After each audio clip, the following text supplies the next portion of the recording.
Here is the Measure for Measure Garden. What plants did you include, Will Shakespeare, in the Measure for Measure play?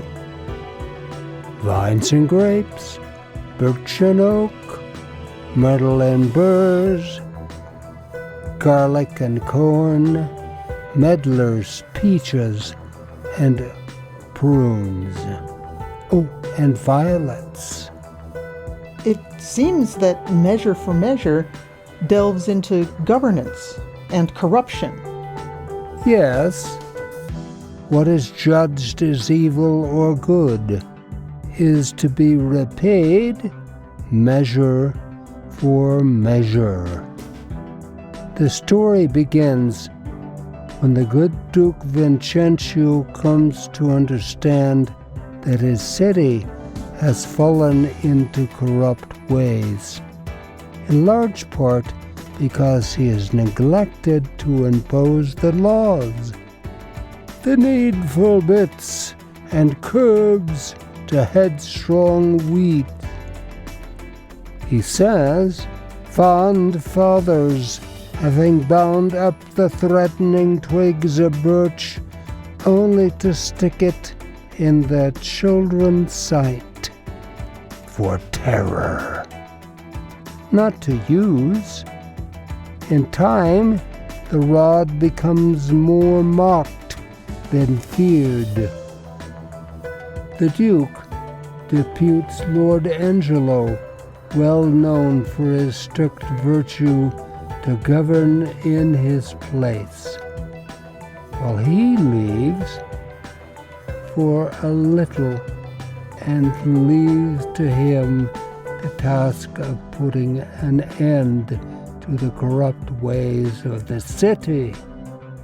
But the Duke does not leave.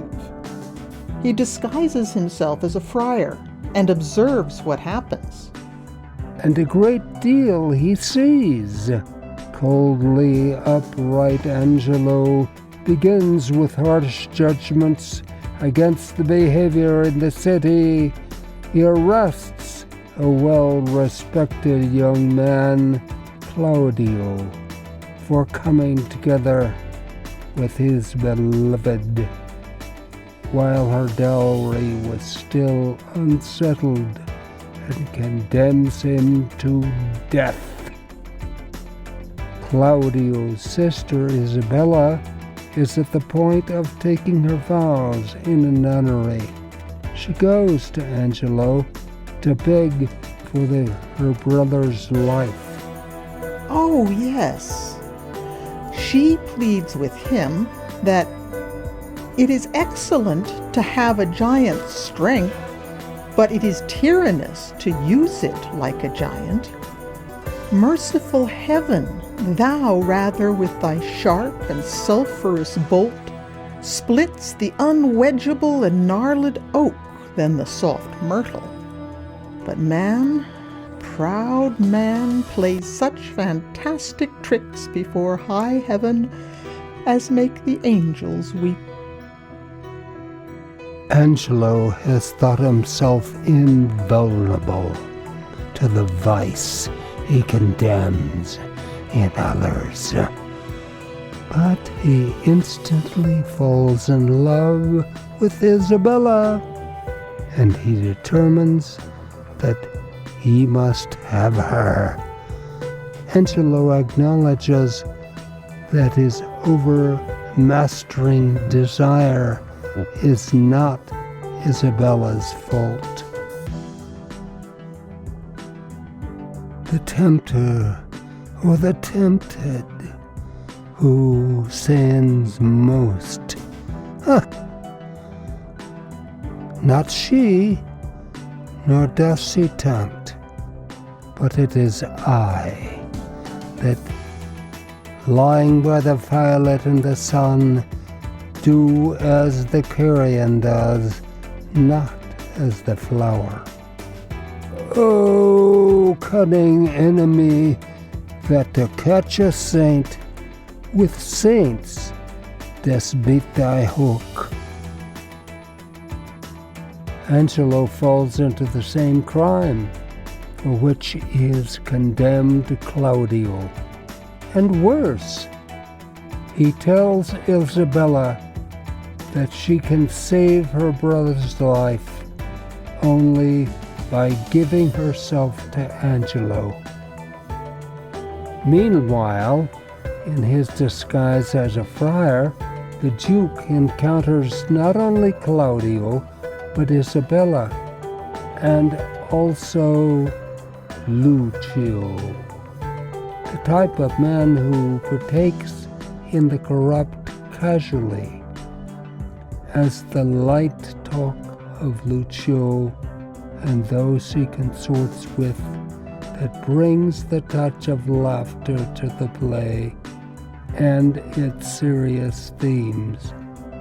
An example is when the Duke as friar attempts to leave Lucio behind, and Lucio replies, "But nay, I am a kind of burr, and I shall stick." The Duke further learns not only of the corrupt bargain that Angelo attempts to impose on Isabella, but also that Angelo once took oath to marry another woman, Mariana. And when her dowry was lost, he broke with her, falsely accusing of her of dishonor and corruption.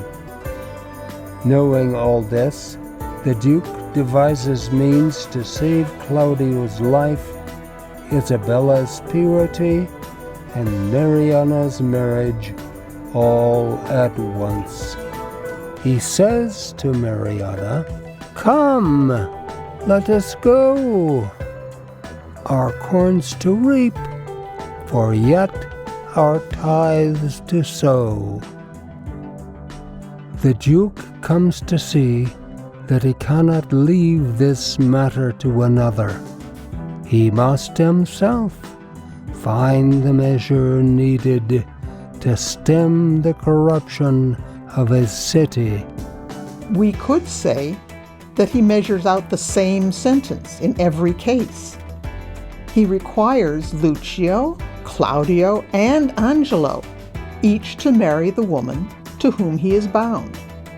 In truth, each of these men is the maker of his own measure. Lucio must be husband to a woman who is casually corrupt as he is. Angelo is wed to the woman whom he maligned and abandoned, restoring her virtue. Claudio is united with his beloved and betrothed, and seeking a wife to match his own measure, the Duke offers marriage to Isabella.